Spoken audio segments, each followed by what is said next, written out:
All right, guys, really quickly, we're going to get into Lightroom, and this is already, I've imported some photos, so really quickly, how do you import photos? Down here at the bottom, I click import, just left click on that, always want to add, and then it's giving me hard drives. I have an external drive, and then I have actual my hard drive computer.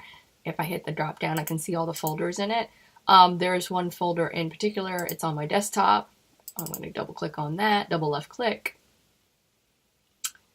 and there should be, because there were photos. So if I go up here, let's go to desktop. Yeah, there we go. So you can always go up here, and then it's showing me everything that's on my desktop. There's eggs, because we were doing eggs. There we go, egg folder. So you've named all those. All of these are checked. I could check all, I could uncheck all. What's checked is what you're importing. You are going to, like standard for view, build smart previews. If they're not checked or selected, you need to do that. Obviously, don't import any duplicates.